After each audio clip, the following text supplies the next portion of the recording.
بسم اللہ الرحمن الرحیم۔ السلام علیکم اسٹوڈنٹس، آپ کو پاکمال اردو چینل پر خوش آمدید۔ اسٹوڈنٹس، ہم 10ویں جماعت کی اردو کی نئی ماڈل درسی کتاب کی پڑھائی کر رہے ہیں، اور اس سلسلے کے ہم نے حصہ نثر یعنی حصہ اسباق میں سے پہلے 2 اسباق کی مکمل پڑھائی کر لی ہے۔ دوسرا سبق مکمل ہونے کے بعد ہم نے اس کے 2 اقتباسات کے نوٹس بھی پڑھ لیے، اور آج ہم سبق نمبر 2 محسن محلہ، جو کہ اشفاق احمد نے لکھا ہے اور ایک اصلاحی افسانہ ہے، تو یہ جو ہے اس کی مشق آج ہم دیکھ لیتے ہیں، جو صفحہ نمبر 19 پہ شروع ہو رہی ہے۔ صفحہ نمبر 19 پہ جو مشق ہماری شروع ہو رہی ہے، اس میں سب سے پہلے مہارت سننا کے بارے میں آپ کو ایک مشق دی گئی ہے۔ تو یہاں پر جو ہے ہمارے ایک معاشرتی اور سماجی مسئلے کی نشاندہی کی گئی ہے، اور اس پورے افسانے میں تو اس کے بارے میں اس پیراگراف میں بتایا گیا ہے، اور یہ پیراگراف میں نے آپ کو کل پڑھ کر بھی سنا دیا تھا اور کچھ آپ کو سمجھا بھی دیا تھا۔ یہ ہمارے اس پورے افسانے محسن محلہ کا مرکزی خیال اور تلخیص بھی ہو سکتی ہے۔ تو اس کے بعد آگے دیکھتے ہیں، تو ہمارے پاس یہاں ہے دوسری مہارت بولنا۔ تو یہاں پر آپ کے تلفظ کو دیکھا جائے گا، یعنی کہ آپ کے تلفظ، آپ کے درست اعراب کے ساتھ جو الفاظ کی ادائیگی ہے اس کو چیک کیا جانا ہے، اس کو دیکھا جانا ہے۔ تو آپ نے کیا کرنا ہے کہ یہ اس کو پہلے بہت اچھی طرح سے پیراگراف کو پڑھ لینا ہے، اور پھر اس کے بعد یہ بھی ضرور ذہن نشین کرنا ہے کہ اس میں کون سے اہم نکات پر بات کی گئی ہے۔ تو یہ میں دوبارہ پڑھوں گی نہیں، یہ سارے آپ کے سبق کے اندر سے لیے گئے پیراگرافز ہیں، تو وہاں پہ آلریڈی میں آپ کو یہ پڑھا چکی ہوں، تو اب آپ نے یہ خود پڑھنے ہیں۔ بہرحال پھر بھی ان کے بارے میں کسی قسم کی کوئی گائیڈنس چاہیے ہو، مجھ سے کچھ پوچھنا ہو، تو آپ نے کامنٹ سیکشن میں ضرور بتانا ہے مجھے۔ آگے سوال نمبر 3 ہے، درج ذیل الفاظ و تراکیب پر مشتمل جملوں کی صورت میں ایک تحریر لکھیں جس میں اخلاقی، معاشرتی اور ثقافتی امور کا تذکرہ ہو۔ بعد میں تمام طلباء باری باری روزمرہ اور بامحاورہ زبان استعمال کریں۔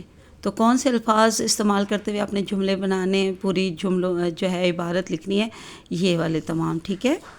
دہلیز، سبزی منڈی، رنگ و روغن، دہاڑی لگانا، تنگی ترشی، خوفزدہ، مال کے مکان، ماہ با ماہ، مرنجاں مرنج، شدید مہنگائی، انہونی، دھوپ سینکنا، موت کا صدمہ، ارک گلاب، قبر کا بندوبست، رسم کل۔ تو یہ بھی آپ نے خود لکھنی ہے، لیکن پھر بھی اگر آپ کہیں گے کہ کوئی ہوم ورک وغیرہ ایسا ملا ہوگا کہ آپ نہیں اگر کر پائے، تو پھر آپ مجھے کامنٹ سیکشن میں بتائیے گا۔ بہرحال اس قسم کے کیونکہ سوالات ہمارے فیڈرل بورڈ کے پیپر پیٹرن میں شامل نہیں کیے جاتے، اس لیے میں یہ نہیں کروا رہی ہوں، لیکن اگر آپ کی مشق کروانے کے لیے آپ کو ٹیچر دیتی ہیں ہوم ورک میں کرنے کو، تو آپ مجھے ضرور بتائیے گا، پھر میں آپ کو ہینڈ ریٹن نوٹس بنا کر کروا دوں گی۔ آگے دیکھتے ہیں ہماری اگلی جو اسکل یعنی اگلی مہارت کون سی ہے، پڑھنا پر جو مشق میں ہمیں سوال دیے گئے ہیں، تو ان کو ایک بار دیکھ لیجئے۔ سوال نمبر 4 ہے، آپ نے افسانہ محسن محلہ کی عبارت پڑھی، استاد محترم یا استانی صاحبہ کی رہنمائی میں اشفاق احمد کے طرز تحریر پر تبصرہ کریں۔ تو دیکھیں، اقتباس کی تشریح میں ہم آپ کو تبصرہ اسی لیے کرواتے ہیں کہ آپ کو تنقید و تبصرہ خود لکھنا آ جائے، ٹھیک ہے۔ تو اشفاق احمد کے طرز تحریر یعنی ان کا جو تحریر کا انداز ہے، جو ان کا اسلوب ہے، اسلوب بیان ہے، اس پر آپ نے تبصرہ کرنا ہے کہ وہ کس طرح کا ہے۔ یہ پورا افسانہ پڑھنے کے بعد آپ کو کیسا لگتا ہے، آپ کو کیا لگتا ہے کہ اشفاق احمد جو ہے وہ خود کس سوچ کے حامل انسان ہیں، اور ان کے لکھنے میں جو ہے وہ کتنی معاشرے کی اصلاح ہو سکتی ہے، یا کتنی اصلاح پائی جاتی ہے، یا ان کے افسانوں اور ان کی جو تحریریں ہیں، جو ان کا پڑھنے والے پر کیسا اور کتنا اثر ہو سکتا ہے، ٹھیک ہے۔ تو یہ آپ نے پھر خود کرنا ہے۔ اس مقصد کی حصول کے لیے شامل کتاب اشفاق احمد کے تعارف سے بھی استفادہ کیا جا سکتا ہے، استفادہ یعنی کہ فائدہ حاصل کیا جا سکتا ہے۔ تو یہ میں نے آپ کو پہلے بھی بتایا تھا کہ ان کے طرز تحریر کے بارے میں آپ کو ان کے تعارف سے مل جائے گا، اور یہ تعارف جو ہے وہ آپ کو سبق کے سٹارٹ میں ہی دیا ہوا ہے، ٹھیک ہے۔ تو آپ نے اس کو خود کرنا ہے، لیکن اگر آپ اس سوال کے لیے بھی چاہیں گے کہ میں آپ کو نوٹس بنا کر دوں تو پھر آپ مجھے کامنٹ سیکشن میں اگر بتائیں گے تو میں بنا دوں گی، ادروائز کیونکہ ہمارے کوئی بھی ایسا سوال نہیں ہے جس میں ہمیں مصنف یا شاعر کے بارے میں کوئی تفصیلی چیز جو ہے وہ تحریر کرنی پڑے، پیپر میں کوئی ایسا سوال نہیں آتا، تو اس لیے میں آپ کو زبانی ہی گائیڈ کر رہی ہوں۔ لیکن اگر آپ کو ٹیچر کی طرف سے کوئی بھی ہوم ورک ملتا ہے یہ تمام سوالات کا جو کہ میں نے سالو کر کے آپ کو میں نہیں بتا رہی ہوں، تو آپ مجھے ضرور بتائیے گا، پھر میں آپ کو انشاءاللہ ہینڈ ریٹن نوٹس جو ہے وہ فراہم کر دوں گی۔ آگے دیکھتے ہیں سوال نمبر 5۔ محسن محلہ صنف ادب کے اعتبار سے افسانہ ہے، جسے آپ نے پڑھ لیا ہے، اور یہ جملہ موسٹ امپورٹنٹ ہے، اس کو ذہن میں رکھنا ہے آپ نے، ٹھیک ہے۔ بہت کم ہی صحیح، لیکن 3-4 سال یا 4-5 سال کے بعد اس طرح کا ایک ایم سی کیو جو ہے نا وہ آ جاتا ہے کہ شامل نصاب افسانہ شامل نصاب سبق محسن محلہ صنف ادب کے اعتبار سے کیا ہے، تو وہ 4 جو آپشن ہوں گے اس میں آپ نے افسانہ کو کریکٹ کرنا ہوگا، یعنی پوری بک میں سے کسی سبق کے بارے میں بھی پوچھا جا سکتا ہے۔ اس کے اجزاء پیراگراف، کرداروں کا تعارف، ابتدا، مناظر کا بیان، اختتام، یہ ان سب کی شناخت کرتے ہوئے بتائیں کہ افسانے کی ابتدا میں کیا بیان کیا گیا ہے، اس افسانے کا مرکزی کردار کون سا ہے، تو وہ ماسٹر الیاس ہیں۔ دیگر اہم کرداروں کا تعارف بھی کرائیں، تو وہ وہی سارے کردار جو کہ ماسٹر الیاس کے کام نہیں آتے اور اس کو نہیں دیتے ادھار۔ تو بہرحال آپ نے سبق میں سے یہ جو ہے خود کرنا ہے۔ مرغے اور بٹیروں کے باہر کھڑا ہونے کا منظر کیا ہے، تو یہ سب آپ کو سبق کے اندر سے مل جائے گا۔ کس پیراگراف میں ہماری معاشرتی بے حسی سب سے زیادہ نمایاں ہے، افسانے کا اختتام کس المیے پر ہوتا ہے، تو میرا خیال ہے کہ اب یہ سب سوال جو ہے آپ خود سالو کر سکتے ہیں، ان کے جواب آپ خود ڈھونڈ کر لکھ سکتے ہیں، اور بلکہ ڈھونڈنے کی بھی ضرورت نہیں ہے، اگر آپ نے پورے توجہ سے، غور سے، اچھی طرح سے سمجھ کر افسانہ پڑھ لیا ہے تو آپ ان کا جواب خود تحریر کر سکتے ہیں۔ اگلا سوال دیکھتے ہیں، 6واں سوال ہے، آپ نے سبق اخلاق نبی صلی اللہ علیہ وسلم اور محسن محلہ دونوں کو پڑھا، اب دونوں اصناف نثر کا موازنہ کریں اور مصنفین کے انداز بیان کو سمجھ کر اس پر تبصرہ کریں، اور کس طرح شبلی نعمانی نے سیرت نبی صلی اللہ علیہ وسلم کے مختلف اخلاقی پہلوؤں کا احاطہ عقیدت و احترام کو ملحوظ خاطر رکھتے ہوئے کیا۔ کسی واقعے یا تذکرے کے بیان میں کوئی مبالغہ آرائی کا شائبہ تو نہیں، مصنف نے حقائق کے بیان میں کس حد تک احتیاط کو ملحوظ خاطر رکھا ہے، موضوع کی مناسبت سے اسلوب تحریر یعنی تحریر کا انداز، طرز، الفاظ و تراکیب کا استعمال کیسا ہے، اس کا جواب بھی آپ نے خود لکھنا ہے۔ بہرحال آپ کو پہلے سے معلوم ہے، بار بار کہنے کی ضرورت نہیں کہ اگر آپ نہ کر پائے تو آپ نے مجھے بتانا ہے۔ اسی طرح محسن محلہ میں اشفاق احمد نے بیان کیے گئے معاشرتی مسئلے کو کس حد تک اجاگر کیا اور نبھایا ہے، ماسٹر الیاس کا کردار کس حد تک قابل رحم اور ہمدردی کے لائق ہے، اہل محلہ کا ماسٹر الیاس کو قرض نہ دینا کس حد تک مناسب تھا، اشفاق احمد نے زبان و بیان میں اپنے قارئین کی ذہنی اور فکری سطح کو کیسے پیش نظر رکھا ہے۔ ان سب سوالوں کے آپ جواب آپ خود لکھ سکتے ہیں بہت اچھی طرح سے افسانے کو پڑھ لینے کے بعد، سمجھ لینے کے بعد، اور خاص طور پہ آخر میں جو میں نے کہا کہ مرکزی خیال یا تلخیص میں جو پیراگراف آ سکتا ہے، مشق کا سب سے پہلا سوال، اس کو پڑھ لینے کے بعد آپ کو یہ بہت سارے سوالوں کے جواب خود ہی تحریر کرنے آ جائیں گے۔ بہرحال نہ کر سکنے کی صورت میں موجود ہوں تو آپ نے مجھے کامنٹ سیکشن میں بتا دینا ہے، اور جلدی انشاءاللہ جو ہماری نوٹس بک تیار ہو کر آ رہی ہے تو اس میں سے بھی میں آپ کو پوری مشق جو ہے وہ ضرور نوٹس اس کے دکھاؤں گی اور کروا دوں گی انشاءاللہ، اس میں بھی اس کا جواب جو ہے وہ شامل کیا گیا ہے، وہاں سے بھی مل جائے گا۔ اگلا سوال دیکھ لیجئے، داعث عبارت کو علامات اوقاف کا لحاظ رکھ کر پڑھیں۔ تو پہلے سبق میں علامات اوقاف پڑھ کر آپ کو سمجھا دی گئی ہیں، تو اب آپ کو خود اندازہ ہونا چاہیے کہ کہاں پر کون سی علامت لگی ہے اور اس علامت کا نام کیا ہے، ٹھیک ہے۔ تو آپ نے یہ خود پہچان کرنی ہے۔ پہلا جملہ دیکھیں کہاں پہ ختم ہو رہا ہے، درمیان میں اور کوئی علامت تو نہیں آئی نا، تو یہاں پہ ختم ہو رہا ہے، یہ ختمہ ہے، اس کے علاوہ آگے دیکھیں تو یہ درمیان میں سکتہ کا استعمال کیا گیا، پھر آخر میں ختمہ، پھر اس کے علاوہ یہاں پر بھی ختمہ موجود ہے. پھر آگے دیکھا جائے تو اگلے سوال جو ہے وہ جملے کے اختتام پر بھی خاتمہ کی علامت لگائی گئی ہے. پھر آگے ایک اور جگہ پر خاتمہ کی علامت ہے. اس کے بعد یہاں پر دیکھیے نائی، حلوائی، کسائی، ڈاکٹر، وید، وکیل، ماسٹر صاحب، ان سب کے درمیان میں قومہ یعنی کہ سکتہ کا استعمال کیا گیا ہے. آپ کو معلوم ہے کہ سکتہ جو ہے وہ متبادل ناموں کی علامت ہوتی ہے، تو اس لیے یہاں پر سکتہ کو استعمال کیا گیا ہے. ٹھیک ہے، یہاں آگے پھر ختمہ کا استعمال کیا گیا ہے اور اس کے بعد آگے آخر میں بھی ختمہ کی علامت استعمال کی گئی ہے.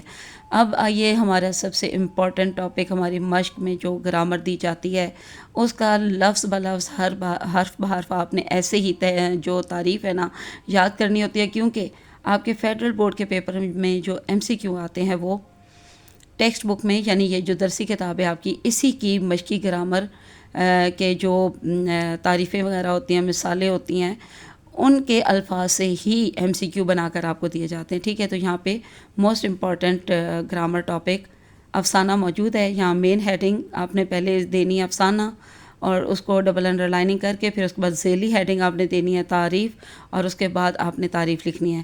لغت میں افسانہ ایک جھوٹی کہانی کو کہتے ہیں. موسٹ امپورٹنٹ MCQ ہے جھوٹی کہانی. ٹھیک ہے، ادبی اصطلاح میں یہ ایک ایسی کہانی ہوتی ہے جو زندگی کا ایک جز پیش کرتی ہے. جہاں جہاں میں نے انڈر لائننگ کی ہے یہ سب MCQ کے طور پر بھی آپ نے یاد کرنی ہے، لیکن جب یہ آپ حرف بحرف لفظ بلفظ پوری تعریف اچھی طرح یاد کر لیں گے تو پھر آپ کے آٹومیٹیکلی تمام جو MCQs ہیں وہ تیار ہو جائیں گے. افسانہ اختصار کا مطلب ہوتا ہے مختصراً تحریر کرنا. اختصار اور وحدت تاثر جس میں ایک ہی تاثر پایا جائے، یعنی ایک ہی کہانی سامنے آئے. وحدت تاثر کی حامل ایک کہانی ہوتی ہے افسانہ یا مختصر افسانہ. کم و بیش آدھے گھنٹے میں پڑھا جانے والا ایسا قصہ ہوتا ہے جس میں کسی ایک واقعہ ٹھیک ہے، یا زندگی کے کسی ایک پہلو کو اختصار اور دلچسپی کے ساتھ پیش کیا جاتا ہے. یہاں تک تعریف ہے، پھر اس کے بعد آپ ہیڈنگ دو گے افسانے کے اجزائے ترکیبی، اور اس کے بعد یہ سارے اجزائے ترکیبی آپ نے لکھنے ہیں. ٹھیک ہے، پلاٹ، کردار، نقطۂ نظر یا مرکزی خیال، کوئی ایک ہی بے شک یاد کر لیں یا دونوں کے درمیان جہاں لکھنا ہے.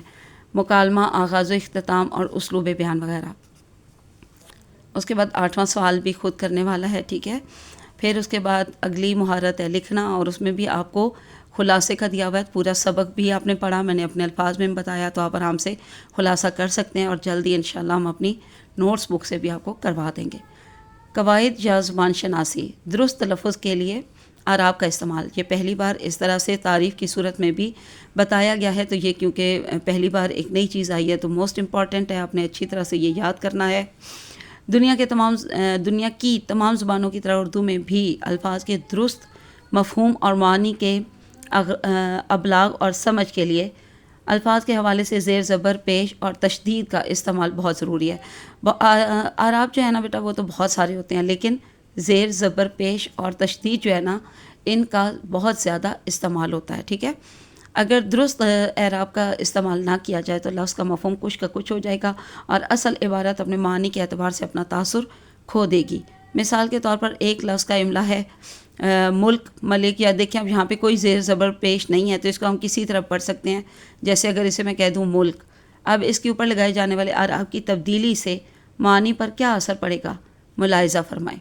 اب یہ لفظ ایک ہی ہے، اس کی املا ایک ہی ہے، لکھا یہ ایک ہی طرح سے گیا ہے، لیکن اب آپ آگے دیکھیے یہاں پر لکھا ہوا ہے میم لام کش والا کاف، تو کیا ہے کہ میم کے اوپر پیش ڈال دی گئی ہے. اس سے ہمیں پتہ چلا کہ ملک، تو یہ ملک ہے جس کا معنی ہوتا ہے وطن یا دھرتی یا دیس. ٹھیک ہے، اور ملک کی جمع ممالک. اب میں نے یہ ساتھ کیوں لکھا ہے، سوال میں تو نہیں پوچھا گیا، میں نے ویسے احتیاطاً لکھ دیا بیٹا آپ کے نالج کے لیے، کیونکہ ان سب کی اب جس طرح سے صرف زیر زبر پیش کی وجہ سے یہ ایک ہی املا کا حامل لفظ جو ہے مختلف تلفظ کے ساتھ پڑھا جائے گا، تو اسی طرح اس کے معنی بھی مختلف ہوں گے، اسی طرح اس کی ان سب کی جمع بھی مختلف انداز میں بنائی جائے گی، مختلف طرح سے بنائی جائے گی. ٹھیک ہے، دوسرا لفظ جو ہے جی یہی والی اسی املا کا یہ لفظ ہے، لیکن اس میں میم کے نیچے زیر ہے، اس لیے ہم اس کو پڑھیں گے ملک.